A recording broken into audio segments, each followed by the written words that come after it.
Hi, எல்லாருக்கும் வணக்கம். Welcome to தனாஸ் ஃபியூஷன். நம்ம இன்றைக்கி பாவக்காய் குழம்பு எப்படி செய்கிறதுன்னு பார்க்கலாம். இது சாதத்தை கூட பிணைஞ்சி சாப்பிட்லாம். ரொம்பவே நல்லாயிருக்கும் டேஸ்ட்டாக.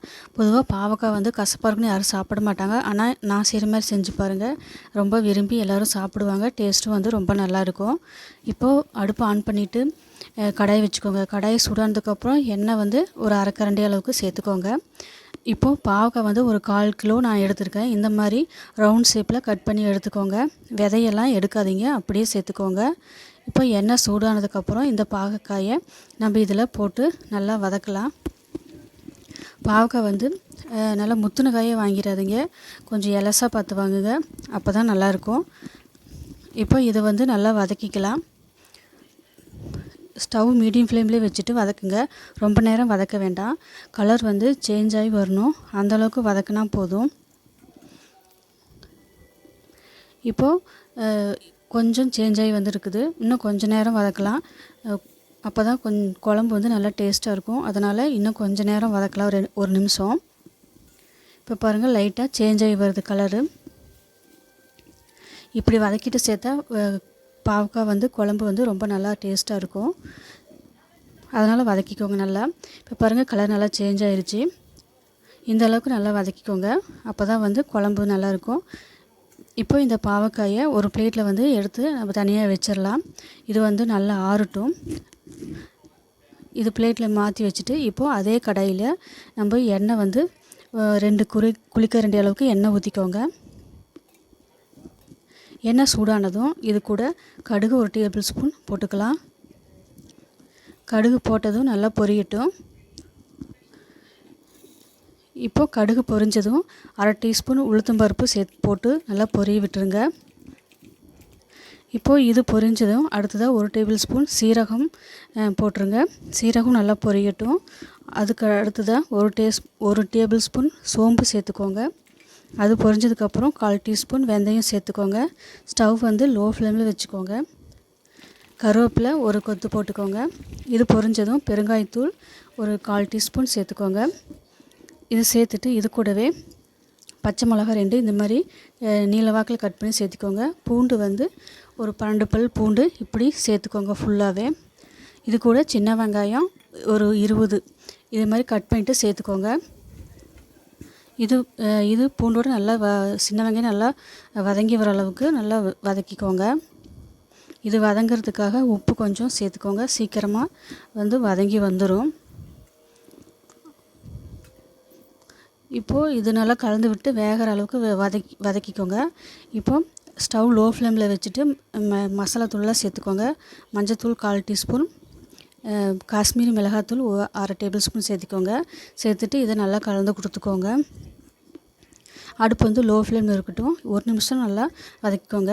அடுத்ததாக இது கூட தக்காளி விழுது சேர்த்துக்கலாம். 2 மீடியம் சைஸ் தக்காளியை இந்த மாதிரி நல்லா பழமாக மிக்சியில் அடித்து இது சேர்த்துக்கோங்க. ஸ்டவ் லோ ஃப்ளேம் வச்சுக்கிட்டு எண்ணெய் பிரிஞ்சு வர வரைக்கும் நல்லா வேக விடுங்க. இதை இப்போது எண்ணெய் இந்த அளவுக்கு பிரிஞ்சு வர அளவுக்கு வேகட்டும். வெந்ததுக்கப்புறமா இது கூட நம்ம மசாலாலாம் ஆட் பண்ணிடலாம். கொத்தமல்லி தூள் ஒரு 2 டேபிள் ஸ்பூன் சேர்த்துக்கோங்க. அடுத்ததாக 1 டீஸ்பூன் மிளகாய் தூள் சேர்த்துக்கோங்க. சேர்த்துட்டு அடுப்பு லோ ஃப்ளேம்லேயே வச்சுக்கோங்க. சேர்த்துட்டு நல்லா கலந்து கொடுத்துக்கோங்க. நல்லா கலந்து கொடுத்ததுக்கப்புறம் 2 சில் தேங்காய் மிக்சியில் அரைச்சிட்டு வடிகட்டின பாலை சேர்த்துக்கோங்க. இது நல்லா வதக்கி விட்டுட்டு அடுத்ததாக இந்த பால் நம்ம சேர்த்திக்கலாம். திக்கான பாலை சேர்த்திக்கோங்க. பால் சேர்த்துன உடனே கலந்து கொடுத்துக்கோங்க. உடனே கலந்து கொடுத்துக்கணும். நல்லா மிக்ஸ் பண்ணிக்கோங்க. இப்போ இது நல்லா மிக்ஸ் பண்ணதுக்கப்புறமா ஒரு நெல்லிக்காய், சின்ன நெல்லிக்காய் அளவுக்கு புளியை சுடுதண்ணியில் ஊற வச்சுருந்தேன். அதை நல்லா வடிகட்டி கரைச்சிட்டு எடுத்துகிட்டு வந்திருக்கேன். அதை இப்போ இதில் சேர்த்துக்கோங்க. புளி தண்ணி அதிகமாக சேர்க்காதீங்க, கம்மியாக சேர்த்துக்கோங்க. இப்போ நல்லா மிக்ஸ் பண்ணிக்கோங்க. மிக்ஸ் பண்ணதுக்கு அப்புறமா ஒரு கொதி வரட்டும். அதனால் தண்ணி மிக்ஸி அளவு தண்ணி கொஞ்சம் சேர்த்திக்கோங்க. இப்போ தண்ணி எந்த அளவுக்கு வேணுமோ அந்த அளவுக்கு தண்ணி சேர்த்துட்டு வேக விடலாம். குழம்புக்கு தேவையான உப்பையும் சேர்த்துட்டு நல்லா கலந்து கொடுத்துக்கோங்க. இப்போ இது நல்லா கொதி வர அளவுக்கு நம்ம வெயிட் பண்ணலாம். ஒரு கொதி வந்ததுக்கப்புறம் பாவக்காய் நம்ம வறுத்து வச்சுக்கிற பாவக்காயை இதில் போட்டுடலாம். போட்டுட்டு நல்லா கலந்து விட்டுருங்க. ஏற்கனவே வதக்குனால கொஞ்சம் வெந்திருக்கும். இப்போது நல்லா ஃபுல்லாக வேகட்டும். அது வரைக்கும் நல்லா வேக விடலாம்.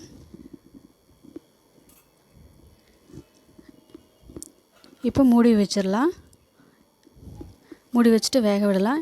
நடுவில் கொஞ்சமாக வெல்லம் ஒரு சின்ன 1/4 டீஸ்பூன் அளவுக்கு சேர்த்துக்கோங்க. டேஸ்ட் வந்து ரொம்ப நல்லாயிருக்கும். இப்போ மூடி வச்சு நல்லா வேக விடலாம். நடுவில் அப்பப்போ கிளறி கொடுத்துக்கோங்க. அடிக்கினா பிடிச்சிட போகுது. எண்ணெய் பிரிஞ்சு வர வரைக்கும் இதை வந்து லோ ஃப்ளேமில் நம்ம வேக விடலாம். இப்போது எண்ணெய் வந்து நல்லா பிரிஞ்சு வந்திருக்குது. குழம்பு வந்து ரெடி ஆயிடுச்சு. சாதத்தை கூட சாப்பிட்றப்ப சூப்பராக இருக்கும். இட்லி தோசைக்கும் இதை நம்ம சாப்பிடலாம். சூப்பராக டேஸ்ட் இருக்கும். இந்த குழம்பு பிடிச்சிருந்தால் லைக் பண்ணுங்கள், ஷேர் பண்ணுங்கள், கமெண்ட் பண்ணுங்கள். இனி அடுத்த ஒரு சூப்பரான ரெசிபியில் நம்ம பார்க்கலாம். நீங்களும் வீட்டில் செஞ்சு பாருங்கள். இதை இப்போது ஒரு பவுலில் இதை ட்ரான்ஸ்ஃபர் பண்ணிக்கலாம். நம்ம இரும்பு கடாயில் பண்ணனால அதில் வச்சிடக்கூடாது. அதனால் உடனே ஒரு பவுலில் நம்ம ட்ரான்ஸ்ஃபர் பண்ணி தனியாக எடுத்து வச்சுக்கிட்டு சாப்பிட்றப்ப ஊற்றி சாப்பிட்லாம். தேங்க்யூ ஃபார் வாட்சிங்.